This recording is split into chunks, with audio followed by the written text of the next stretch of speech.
Rebonjour, si vous voulez bien, je vais, avant de continuer les prochaines capsules sur la vie d'Albert Einstein, je voudrais faire une petite capsule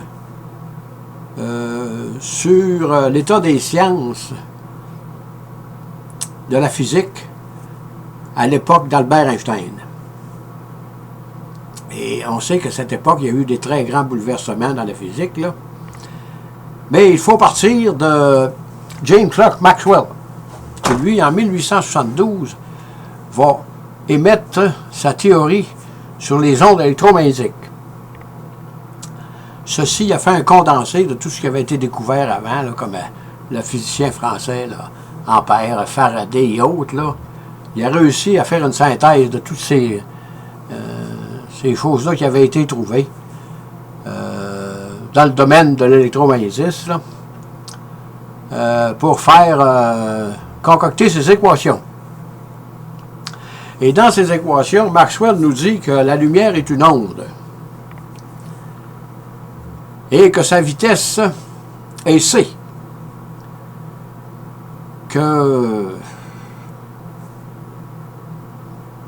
Il stipule que la vitesse de la lumière est c et qu'on ne peut pas modifier ça. Mais à cette époque, ça, c'était une chose qui était presque impensable, là. Et Maxwell, malheureusement, est décédé en 1879, avant que sa théorie sur l'électromagnétisme fût validée.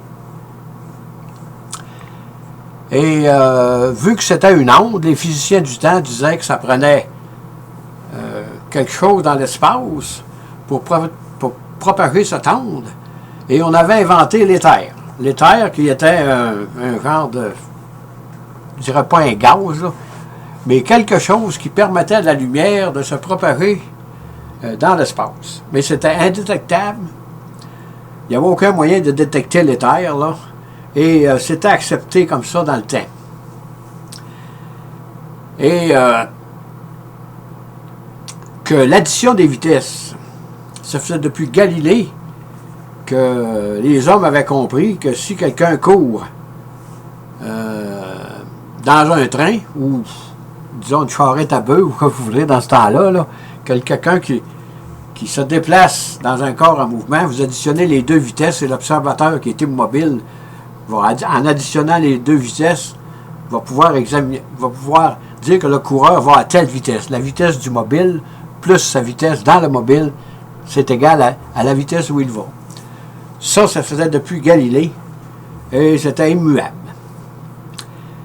Et dans les années 80, pour confirmer, je dirais pas confirmer, infirmer la théorie de Maxwell, les deux physiciens américains, Michelson et Morley, vont tenter une expérience de mesurer le vent d'éther. Ça, il avait créé un genre d'interféromètre là, qui faisait 2 mesures par jour. Ils se disaient, si la Terre va à une certaine vitesse et la lumière va à une certaine vitesse, quand je vais mesurer dans le sens de la vitesse de l'éther, le vent d'éther, il va avoir une interférence. Et pour éviter, parce qu'il fallait que l'interféromètre soit très très précis, on le tournait de 90 degrés pour la deuxième mesure. Pour annuler, autrement dit, s'il y avait eu une erreur dans les longueurs de l'interféromètre. Mais durant 8 ans, même en raffinant les expériences, il n'y avait pas d'interférence entre les ondes. Donc, difficile à admettre, la vitesse de la lumière est toujours pareille. Elle est constante, elle est égale à c. Et dans les années 1890, là, l'idée faisait son chemin, voyez-vous, là. Là, on s'est aperçu, après Michelson et Morley, que malheureusement, Maxwell était décédé, que Maxwell avait raison. Et qu'il est arrivé Hampton Lawrence, qui lui s'est dit, qu'est-ce qu'il faut que je fasse? Quelle équation mathématique va gouverner la vitesse de la lumière qui est constante? Et c'est pourquoi il a développé ce que l'on appelle les transformations de Lorentz. Et en développant ces transformations, là, je l'ai très bien décrit dans une vidéo, ça, les transformations de Lorentz, l'étirement des longueurs, l'étirement du temps et le raccourcissement des longueurs, là. Il va, en concoctant son équation, il réalise que pour que la lumière, la vitesse de la lumière demeure constante, peu importe la vitesse à laquelle vous voulez ajouter assez, ça ne change pas. Il réalise que le temps s'étire. Autrement dit, la seconde n'est plus la même. La seconde, plus vous allez vite, plus la seconde va être longue. Et plus vous allez vite, plus les longueurs vont raccourcir dans le sens du mouvement. Ça, c'est dans les années 1992. On se demandait, bien à cette époque, les équations de Lorentz. Ça, il n'y a pas grand scientiste là, qui comprenait cette chose-là, là, que le temps ne soit pas le même, là, dépendant de la vitesse où nous allons. Et Henri Poincaré a aidé Anton Lorentz à, disons, coller ces équations à la théorie électromagnétique de Maxwell.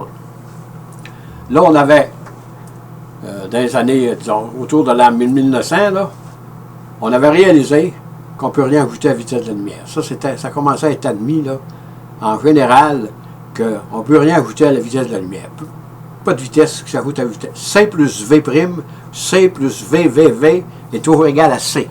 Ça, c'était admis avec les transformations de Lorentz.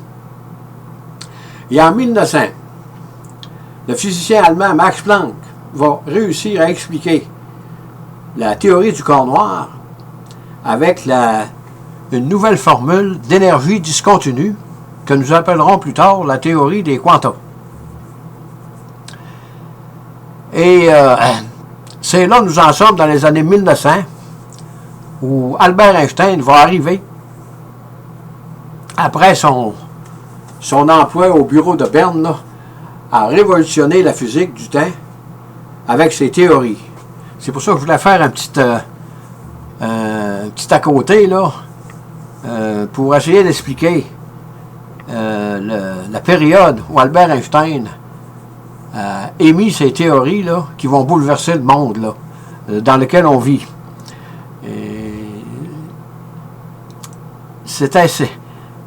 Ça prend beaucoup de temps, voyez-vous, à l'être humain là, à changer de comportement. Comme l'addition des vitesses depuis Galilée, imaginez-vous que Maxwell arrive, peut-être plusieurs centaines d'années plus tard, disant que la vitesse de la lumière est limite à l'essai. Avant qu'on accepte ça, que ce soit vrai, là, ça a pris une trentaine d'années. Il y a 30 ans, ouais, 25 ans, disons. Et là, il y a beaucoup de physiciens qui cherchaient dans ces années-là. Là. Et c'était pour rappeler dans la vie d'Albert l'époque où il est arrivé, disons, sur le marché du travail pour développer les théories physiques qui gouvernent notre monde. Sur ce, je vous dis bonne écoute, merci et à la prochaine.